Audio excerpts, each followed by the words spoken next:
was the only one that got hurt on the interception there, so hit his head on the turf. Listen, Denver played a good game, and they got us today.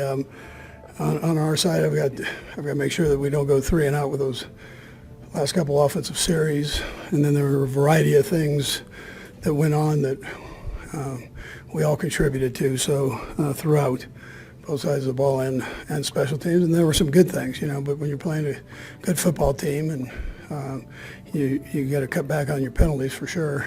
Too many there, and then some of the other mistakes that we had. So we'll get that cleaned up, and we'll get ready for the Colts. Time's yours.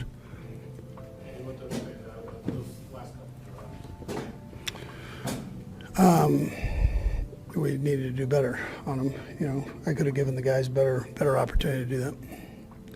Coach, coming out of the bye and having so many penalties, you're hoping to be crispy with the time off. Yeah. I mean, that's what you look for. I think everybody, that's probably an obvious one. Right?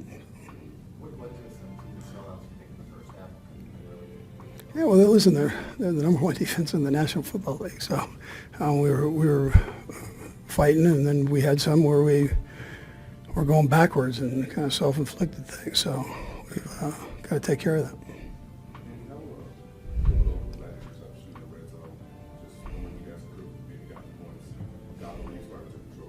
Yeah, we still had opportunities, Nate, so you don't want that, right? Pat didn't want it. I don't want it. I mean, that's not what you want, but it's there were other opportunities as we went, so we got to make sure we take care of that business. Go ahead.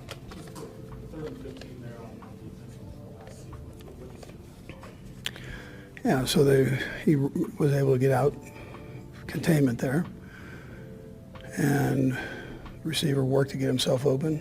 We had a couple guys right around him there, so quarterback made a play, receiver made a play.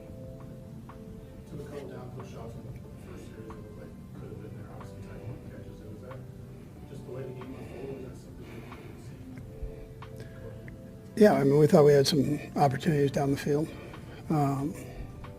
Didn't work out, but I mean, percentages, you're going to take a few and lose a few of those, but we felt like it would come back and help us, and it did later on in the game.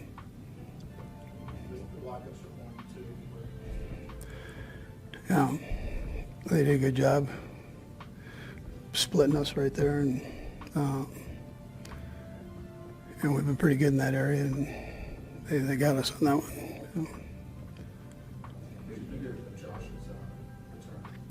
Yeah, I thought he did a good job for being off as long as he was, and then going against who he went against. Did a pretty good job there. Yeah. One of the things this year is your guys' inability to win in one-score games. Is there sort of a message that you have for the guys to see how good you guys are doing? Yeah, when you're playing good teams, whether it's myself making a call or the players playing, you've got to do the right things. Put the guys in the right position, and the guys got to make plays when given an opportunity. Both sides of the ball, special teams. That's what we're all in it together. All right. Thanks, guys. When the Kansas City Chiefs walked off the field after their narrow defeat to the Buffalo Bills, the mood was understandably heavy, but beneath the disappointment, something electric simmered, a sense of possibility, of a story still unfolding. Travis Kelce, the team's magnetic tight end, carried that energy into his bye week, refusing to give away details even to his brother Jason on their wildly popular podcast. The air of mystery only added to the intrigue, leaving fans and family alike guessing about what the week might hold for one of football's most enigmatic stars. As questions swirled about his whereabouts, was he jetting off to an undisclosed destination, training in solitude, or simply recharging?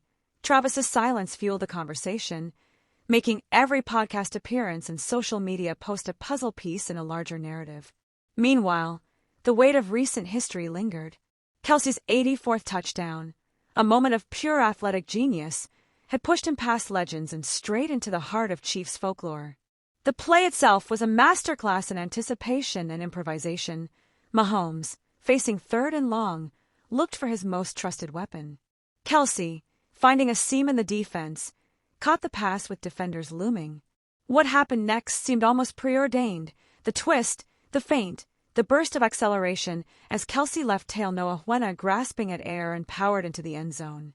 With that touchdown, the Chiefs seized their first lead of the afternoon, and Arrowhead Stadium erupted, the crowd sensing a potential turning point. Yet, football is rarely scripted for storybook endings. Despite Kelsey's heroics and a stat line that any receiver would envy, the Chiefs' hopes were dashed by a last-second field goal, leaving players and fans kneeling in disbelief, the echoes of what could have been reverberating through the locker room. Even in defeat, there was a sense that something more was coming. As Coach Dave Canales gathered his team, the attention shifted to the uncertain status of Young, whose absence cast a shadow over the field. Would he return? The question hung in the air unanswered as the team regrouped and looked inward. For Kelsey, the week away from the spotlight became a blank canvas, an opportunity to reflect, recover, and prepare for the battles ahead. The Chiefs' faithful watched and waited, searching for clues in every cryptic comment and fleeting social media post. Would Kelsey emerge from the bye week rejuvenated and ready to write the next chapter of his storied career? Would the team rally around its leaders to chase redemption and another shot at glory? The answers, as always in sports, are unwritten, but the anticipation is part of what makes the journey irresistible.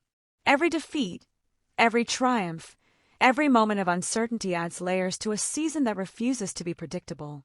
As the Chiefs prepare for what comes next, one thing is certain: their story, and Kelsey's place in it, is far from over. I know, I'm really excited too. I'm so excited. And I love that you're excited too. And you would absolutely love him. He's the most fun person. I'm sure at some point you guys will get to all hang out, but Yes. I mean, he's a big, strong American football player. yeah. He was on stage with you, wasn't he? I saw that show when he came on stage he with was you. so good. He just picked you up and Has he He's got? such a natural, just Yeah. in life. Like he's just kind of like never been nervous about anything in his entire life. Right, and- So it's pretty fun. He's all the things. He's like fun and vibrant and has this infectious personality. Makes me laugh so much. But like, yeah, you're looking for like there's a line in the song that says that you just wanted a best friend who you think is hot. Like, and it's kind of like, well, that's kind of it, you know? Is it? Writing songs is one of my favorite things. And I did kind of nurture a fear earlier on in my career that if I ever wasn't truly miserable in my Yes. personal life, would I be able to write? And I think that's one of the reasons I love this album so much is we were like catching lightning in a bottle every time we were writing songs for this record. And I do think that someone in your life who fuels you, who makes you more you. Everyone in my life is like, you've never been so yourself, which is this interesting thing that you've been you your whole life, but we are different shades and different ourselves at different volume levels. And this person came into my life and everybody's like, yeah, you've never been so you. And I think that comes through in music. People who fuel you, they fuel every part of you and they make you walk taller and they make you present in a more vibrant way. And so hopefully that